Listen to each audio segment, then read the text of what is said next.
हम जिसको थर्ड आई की यात्रा कह रहे हैं, ये सारी यात्रा उस तीसरे नेत्र को खोलने के लिए है। तीसरे नेत्र को कहने का एक तरीका होता है, एक वे होता है।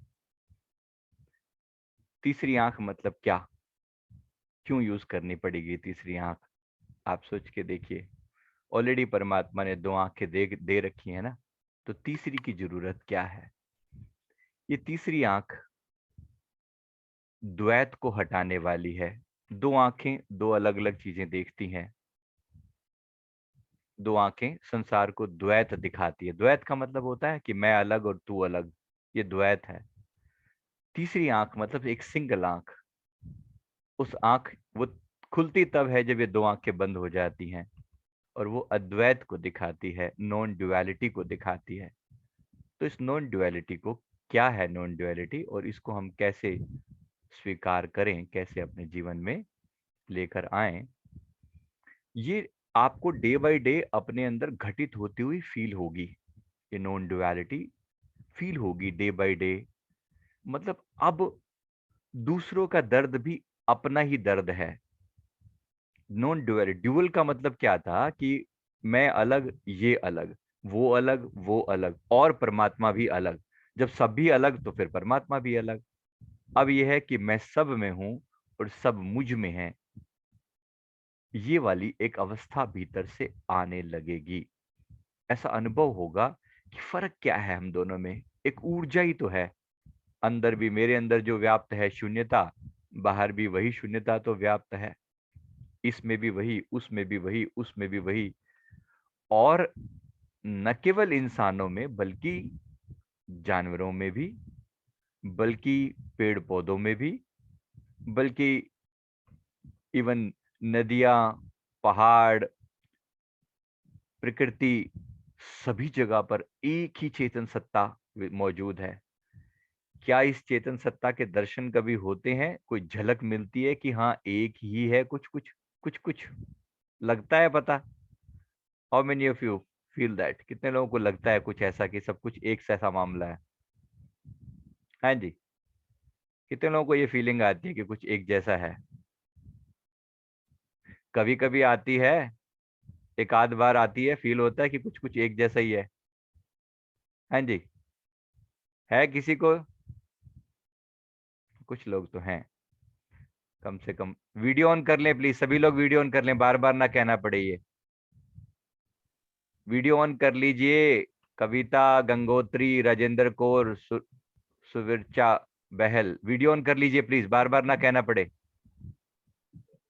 अब आप वीडियो पीछे बैठकर क्या कर रहे हैं हमें नहीं पता। You have to present in the class, right? Video on करें।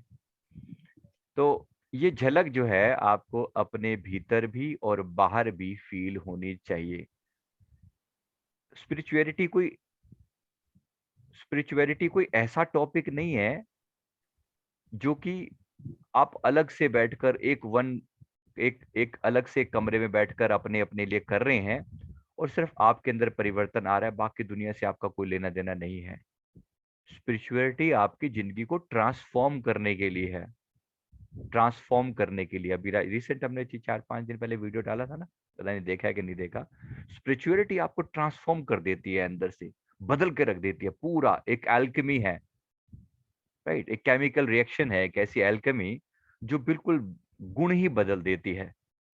जैसे पारस जो है, पारस के परसने से कुछ, जो पारस एक एक फिक्शनल वो कहा जाता है। एल्केमी अगर आपने सुना हो, एल्केमी का मतलब होता है एक ऐसी केमिकल रिएक्शन, एक इतनी पावरफुल केमिकल रिएक्शन जो एक धातु के गुण ही बदल डालती है। वैसे ही पहले इस चीज को पारस शब्द होता था, एक एक इस टाइप का मणि होती थी, पारस के साथ छूने से लोहा पत्थर, जो लोहा जो है वो सोना बन जाता था। ऐसा ऐसे मैथोलॉजिकल एक एक मणि थी, राइट? तो थी भी सही, जहां तक मैंने गुरुदेव से पूछा कि माइथोलॉजिकल नहीं थी, ये थी, वास्तव में होती थी, है अभी भी, लेकिन छुपा दिया गया है उसको। तो ये मैं आपको जो जो बता रहा हूं कि जैसे अपने अंदर एल्केमी घटित होती है, पूरा का पूरा ट्रांसफॉर्मेशन होता है, पूरा का पूरा ट्रांसफॉर्मेशन होता है। मन इतना बदल जाता है कि अब आप वैसे नहीं रहे जैसे आप पहले थे। क्या इस ट्रांसफॉर्मेशन की कुछ झलक से मिल रही है आपको? हाँ या ना? पूछ रहा हूँ। प्रॉब्लम हमारे बदलने में है, प्रॉब्लम हमारी तैयारी में है, करने वालों में प्रॉब्लम नहीं है। करने वाले उठा के पटक दें एकदम। लेकिन एल्केमी घटित होना आसान नहीं है। अगर आपने एल्केमी का केमिकल के कोई पूरा तरीका पता लगे ना, तो पूरा उस धातु को आग में डालकर कूटा पीटा जाता है, तब जाके मतलब वो उसके बाद उसके ऊपर बहुत सारे केमिकल डाले जाते हैं, तब जाके वो एक फॉर्म से दूसरे फॉर्म में कन्वर्ट होती है, एल्केमी जिसको बोलते हैं। तो ये ऐसा ही हमारे साथ होता है। यहाँ पर एक तरीके से पूरी कुटाई पिटाई का पूरा सिस्टम चल रहा है। इतनी मार पड़ रही है, अगर अंदर से ट्रांसफॉर्मेशन लेवल पर देखें तो आप वो नहीं रहते। आप सोच के देखो, आप अगर अपने कभी पास्ट लाइफ एनालिसिस करवाओ, मैं खुद का पास्ट लाइफ मैंने कितनी बार देखा, मतलब कभी ऐसा टाइम भी था जब इतना मूड था मन, इतना बेवकूफ था, इतना गधा था।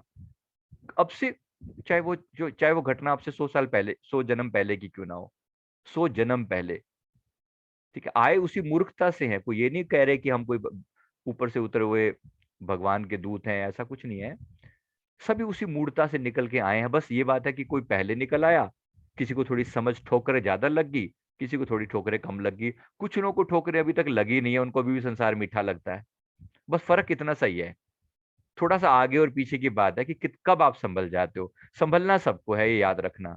अंततः बुद्धत्व सबको बुद्ध बनना है, सबको आत्मज्ञान पाना है। चाहे आज पालो, चाहे 10 साल बाद पालो, चाहे 10 जन्म बाद पालो, चाहे 10,000 जन्म के बाद पालो, पाना है। इसके बिना बात बनने वाली नहीं है। ठीक है। जो आज खूंखार से खूंखार, डेंजरस से डेंजर, नेगेटिव से नेगेटिव लोग हैं जो दिखते नहीं है, कभी ये भी एक दिन बुद्ध बन जाएंगे। आप सोच सकते हो ये वाली बात? Is it imaginable? आपको लगता है कि कभी ये भी बुद्ध बन जाएंगे? आपकी सोच में भी नहीं आएगी ये बात अभी, लेकिन होगा। होगा। पिटाई ज्यादा होगी, मार ज्यादा पड़ेगी, खूब उधेड़ा जाएगा, तब जाके एक दिन वो घटित होगा। लेकिन होगा। होगा।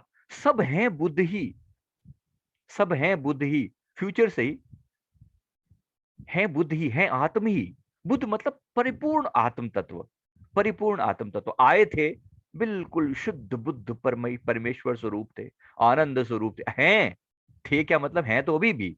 प्रॉब्लम क्या हो गई? प्रॉब्लम होगी कनेक्ट हो गए चीजों के साथ, इतना ज्यादा अटैच हो गए कि अपनी फॉर्म ही बदल दी। हमारी जो आत्मा का स्वभाव है ना, बिल्कुल शुद्ध, एकदम प्योर, जैसे पानी की तरह से है। मान लो एक उदाहरण से बता रहा हूँ, उसको जिस बर्तन में डालो वैसा ही ढल जाता है वो।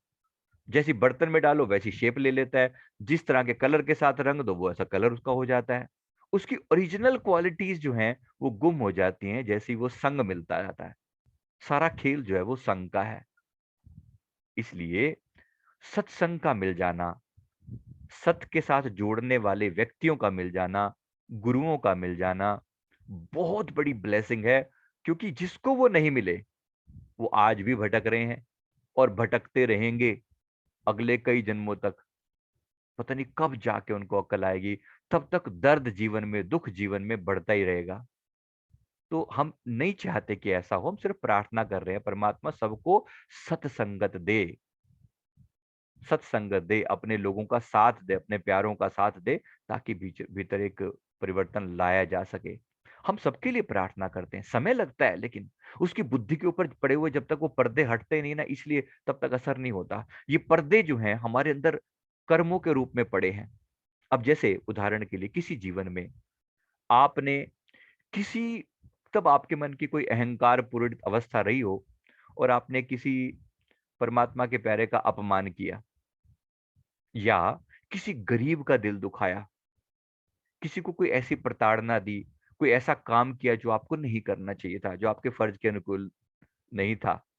परमात्मा आपको एक समय के बाद जो है ना, उस कर्मों की सजा क्या होती है, कुछ ऐसे कर्म हो जाते हैं हमसे, कुछ ऐसी अज्ञानताएं हो जाती हैं कि उसकी सजा के रूप में हमारी बुद्धि जो है ना फिर भ्रष्ट हो जाती है। और बुद्धि का भ्रष्ट होना सबसे भयंकर सजा है।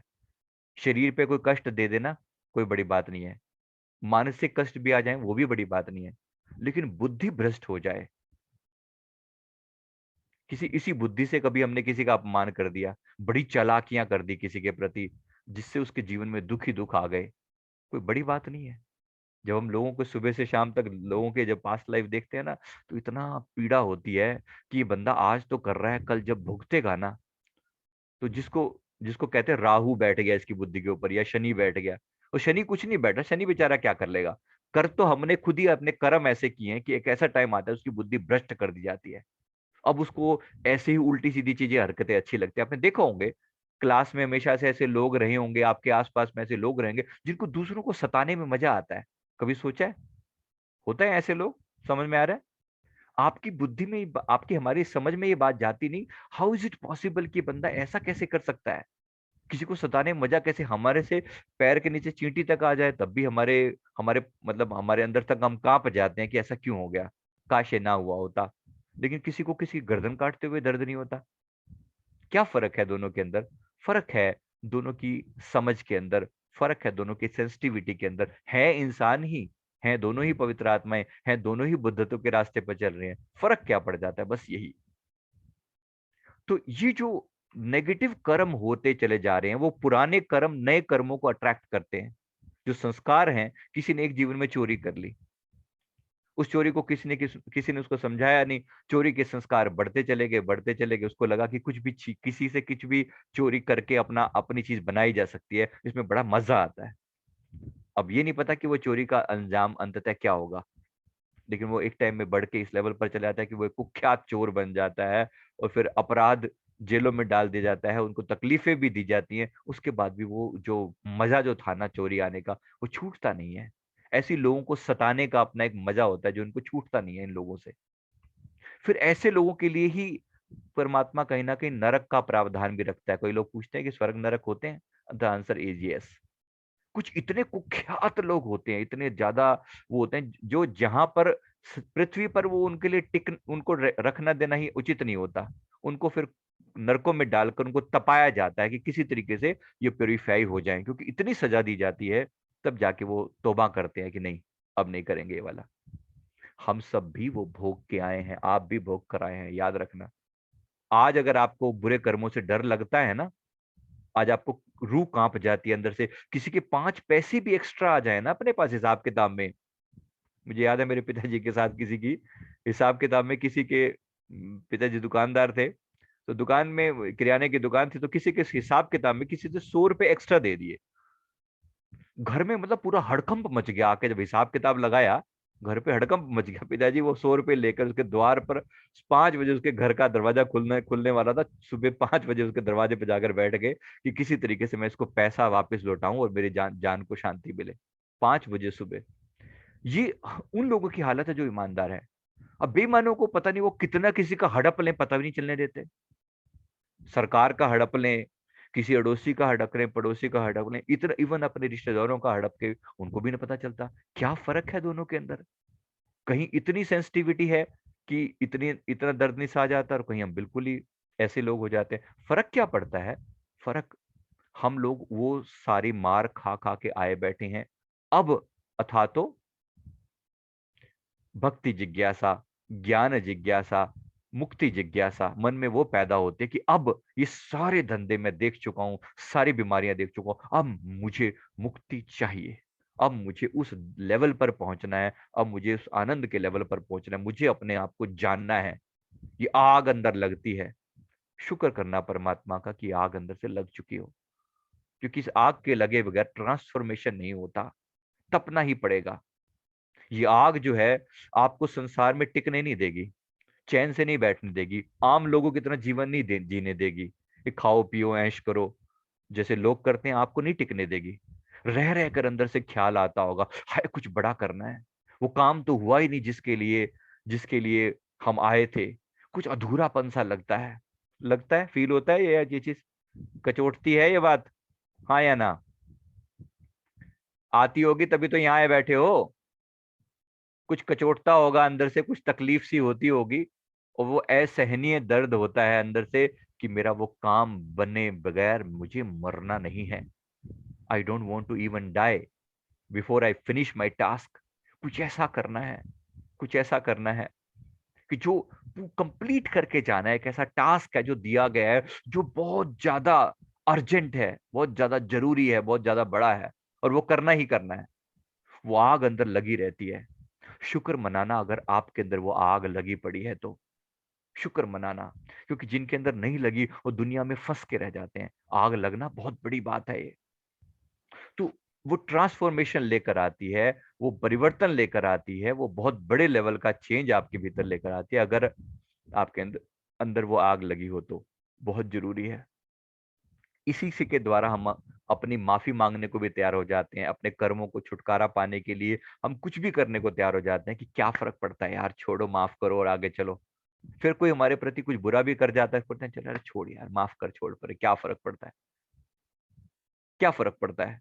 लेकिन जिनको जिनको ऐसा नहीं है, उन लोगों को देखो, उनकी छोटी सी बाइक को भी कोई थोड़ा हल्का सा खरोच भी लग जाए ना, मरने मारने पर उतारू हो जाते हैं। 10 20 50 रुपए के पीछे लोगों की जान ले लेते हैं, ऐसे लोग भी हैं। फर्क कितना ज्यादा हो गया ना, कितना ज्यादा। यहाँ पूरा जीवन भी लुटता हो ना, अगर किसी की हेल्प करने के लिए, उन लोगों, वो भी लोग हैं इस दुनिया में जो अपने आप को पूरी तरह लुटवाने को भी तैयार हैं, अपने ऊपर दर्द सहकर भी दूसरों के दुख दूर करने को तैयार हैं। और एक ऐसे हैं कि दूसरों को, मतलब थोड़ी इतनी सी लोगों को दुख देने के लिए वो खुद कितना दूसरों को दुख दे दे के वो जीवन को एंजॉय करते हैं, ऐसे लोग भी हैं। फर्क क्या पड़ा? फर्क है आपकी वो यात्रा जो आप करके आए हो, उस मेच्योरिटी से जहां से आप गुजर के आए हो, जीवन के वो जो अनुभव जो आप लेकर आए हो। इसलिए उन सारे अनुभवों को नमस्कार करना। वो जो अपमान हुए, वो जो पिटाइयां हुई संसार में, वो जो मार पड़ी, वो जो बीमारियां आई, वो जो दुख आज आज आज भी आप झेल रहे हो, शुक्र मनाना उन सब का कि उन्होंने आपको यहां तक लाकर खड़ा कर दिया। आप फंसे नहीं संसार में। बहुत बड़ी बात है। उन सब लोगों ने जो अपमान किए, याद रखना, यही आपको बुद्धत्व की राह पर लेकर चले हैं। उन सब का भी शुक्रिया अदा करना कि तुम्हारे कारण आज मैं यहां पर हूं, तुम्हारे कारण। तो और तुम्हारे कारण एक दिन मैं बुद्ध बन के दिखाऊंगा, तुम्हारे कारण। वो अपमान करने वाले लोग, वो रिश्तेदार जिन्होंने टाइम पर सहायता नहीं करी, वो जिन्होंने मुंह मोड़ लिया, वो जो अपने थे वो पराये हो गए, वो जो लोगों ने कड़वे बोल बोले, वो जो लोगों ने दिल दुखाए, वो जो पीड़ा दी, वो जो लोग पैसा छीन के लेकर गए और आपके टाइम पे आपकी हेल्प करने के लिए कोई नहीं आया, बहुत अच्छा है, बहुत अच्छा है। एक दिन सबके प्रति धन्यवाद का भाव फील करोगे कि आपकी वजह से आज मैं कहीं का कहीं पहुंच सका हूं। शुक्रिया करना। और ये होगा, ये पीड़ा एक दिन जो है ना, ये ऐसा फील होगा इस सारे संसार के प्रति जब अहोभाव आने लगे, तो सोच लेना कि बुद्ध तो हम अब होने ही वाला है, ये आखिरी जन्म है फिर, ये आखिरी जन्म है बस। और अभी भी ये है, अभी भी सारी तैयारी इसी काम के लिए करवाई जा रही है कि आपका ये आखिरी जन्म हो, इसी के लिए सारा प्रयास किया जा रहा है। आखिरी का मतलब है आपने मुकाम हासिल कर लिया। हो सकता है वापस भी आना पड़े, लेकिन वो वापस आना ऐसा नॉर्मल नहीं होगा, आओगे तो फिर बुद्ध बन के ही आओगे, आके एक नॉर्मल इंसान की तरह आना नहीं होगा। परमात्मा करे कि ऐसा हो, परमात्मा करे कि ऐसा हो। मैं अगर यहाँ बैठा हूं और मैं कुछ कह रहा हूं, तो पूरे डंके की चोट पे कह रहा हूं, ये बात दिल से कह रहा हूं कि जो लोग साथ जुड़े हैं इन सब का कल्याण हो। सारे संसार का तो मैंने ठेका नहीं लिया, लेकिन जिनके लिए ठेका लिया है, जिनके लिए बैठाया गया है, उनके लिए पूरा उनकी यात्रा अंत तक जाए। ये बात केवल कोई छोटे मोटे चक्र जागृत करके थोड़े लाल पीले लाइटें दिखने तक सीमित नहीं है। ये बात बुद्धत्व की यात्रा है। ये बात समझ में आ रही है? ये भाई दो लाइटें दिख गई, ये हो गया, वो हो गया, फलाना हो गया, ये छोटे मोटे चमत्कार से हो गए, ये कोई तमाशा नहीं हो रहा है। ये तमाशे नहीं होंगे यहाँ पर। लेकिन सबसे बड़ा जो चमत्कार है जीवन का वो होगा कि ये जो इंसान है एक दिन परमात्मा बन जाएगा। इससे नीचे कोई बात ही नहीं करनी। बात समझ में आ रही है?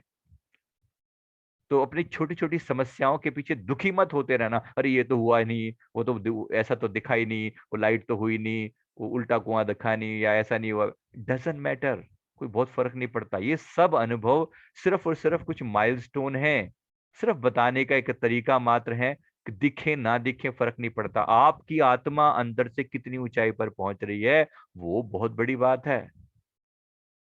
राइट? तो इसलिए उसके ऊपर काम होने देना, परमात्मा की कृपा समझना कि आपको उस यात्रा पर उतारा गया है, कि आप बुद्धत्व की यात्रा पर। और ये होगा, दिल में ये आग लग जानी चाहिए। आज में एक बार फिर से मन में प्यास पैदा करो कि मुझे बुद्ध बनना है। मुझे बुद्धत्व की उस परम, उस लेवल पर आना है जहां से पॉइंट ऑफ नो रिटर्न बोलते हैं जिसको, लौट के आने का मतलब नहीं, अब मैं दोबारा वापस उसी में ना गिर जाऊं। क्योंकि आज भी कभी कभी ऐसा हो जाता है कि मन कभी कभी, अभी कोई कह रहा था ना कि कभी कभी मन की अवस्था बहुत अच्छी होती है, कभी कभी बिल्कुल नीचे भी हो जाती है, अभी भी डाउनफॉल आ जाते हैं। क्यों आ जाते हैं? क्योंकि अभी फाइनल मुकाम हासिल नहीं हुआ, अभी वो लेवल अचीव नहीं हुआ जहां से आपको गिरावट नाम की कोई चीज नहीं होती। उसके लिए ही प्रयास किया जाता है कि मैं उस मुकाम पर पहुंच जाऊं। तो इसलिए परमात्मा से प्रार्थना भी की जाती है, इसके लिए एफर्ट भी लगाए जाते हैं, अपने संकल्प की शक्ति भी और समर्पण की शक्ति दोनों का सहारा लिया जाता है। ठीक है, संकल्प मैं करके दिखाऊंगा, अपनी समस्त ताकत में झोंक दूंगा, और जब जितना मैं जा सकता हूं मैं जाऊंगा, फिर मैं प्रार्थना भी करूंगा कि अब तू कृपा कर, सारा मेरे करने से ही नहीं होगा, अब तेरी कृपा से भी होगा। इसलिए दोनों का कॉम्बिनेशन यूज किया जाता है, ज्ञान का भी और भक्ति का भी। ज्ञान मैं करूंगा और भक्ति तू करेगा, परमात्मा करेगा, मैं समर्पित हो जाऊंगा। दोनों का कॉम्बिनेशन यूज करना ब्यूटीफुल, और ऐसा सुंदर कॉम्बिनेशन होगा कि क्योंकि अपने एफर्ट लगाने में कमी नहीं रखनी कभी भी। क्योंकि भक्त कभी कभी जो है ना गड़बड़ कर जाते हैं, भक्त आलसी हो जाता है कि जब तू ही कर। नहीं, ऐसा नहीं है, पहले मैं अपना बेस्ट लगा दूं, अपनी पूरी जान लड़ा दूं, ये ज्ञानी का वे है। और फिर जब आखिरी चीज आ जाए ना, फिर मैं कहूं कि प्रभु अब तू कर। तो ये भक्त का वे है। दोनों को याद रखना, पहले ज्ञान और फिर भक्ति। ऐसे जब तरीके से करोगे ना तो फिर कभी कोई दिक्कत नहीं आएगी। वरना बहुत से भक्त आलसी हो जाते हैं और ज्ञानी अहंकारी हो जाते हैं। दोनों की प्रॉब्लम सोल्व करते हुए ज्ञानी को समर्पण करवाना है लास्ट में, और भक्त को शुरू से ही ज्ञानी बनाकर चलना है ताकि उसे कोई बेवकूफ ना बना सके। ठीक है, और अंत तक पहुंचना है उसी चीज को, और होगा इसी जीवन में। अगले बचे हुए थोड़े से साल, जो भी आपका जीवन है, 1 साल, 2 साल, 5, 10, 15, 20, पता नहीं कितना, जितना भी है, होगा इसी टाइम के अंदर होगा। एक संकल्प ले मन में कि अगले 10 साल के अंदर अंदर मुझे बुद्धत्व का फाइनल मुकाम हासिल करना है। अगले 10 साल के अंदर हो सकता है, हाँ या ना? हो सकता है। टाइम लो, टाइम लो, जल्दबाजी मत करना 1 साल के अंदर हो जाए, ऐसा नहीं। टेक सम टाइम, थोड़ा टाइम लगता है। 10 ना सही, किसी के पास टाइम कम लगे अपने कि उसको 5 कर ले, लेकिन एक नहीं, थोड़ा टाइम लगेगा इसमें, क्योंकि ट्रांसफॉर्मेशन घटित होना है, और इसमें जल्दबाजी नहीं मचाई जा सकती। राइट, और इसकी पूर्णता से पहले हम मरने वाले नहीं हैं। ये भी संकल्प लेना ना, परमात्मा को चाहे अपने रूल बदलने पड़े, लेकिन बुद्धत्व हासिल किए बिना नहीं जाना, नहीं जाना।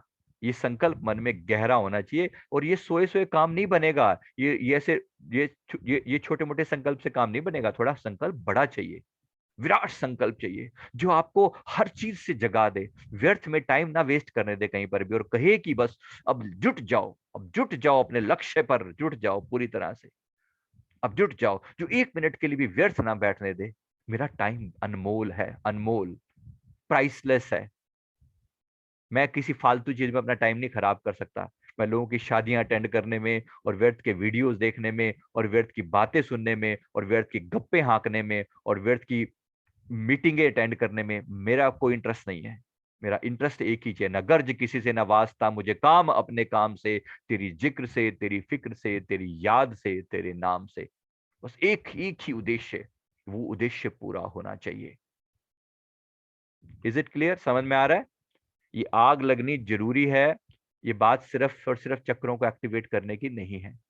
चक्र साधन है, चक्रों पे हमारी ब्लॉकेजेस हैं, इनको सोल्व करते चलेंगे, अपना पूरी जान लड़ाएंगे, फिर देखते हैं कि ऊपर बहुत कुछ घटित होगा। चक्रों से ऊपर भी बहुत कुछ है अभी। तो चक्र फिर भी बहुत जरूरी है, क्योंकि चक्रों में ही बंधन अटके हैं, चक्रों में बंधन अटके हैं। नीचे के 4 चक्र भी मोटे मोटे अगर क्लियर हो गए ना, तो आप इतनी ऊंचाई पर पहुंच जाएंगे जिसका कोई हिसाब नहीं। राइट, चलिए एक बार प्रयास करते हैं, एक बार पुनः प्रयास करते हैं सारे चक्रों को एक्टिवेट करने के लिए। Thank you very much.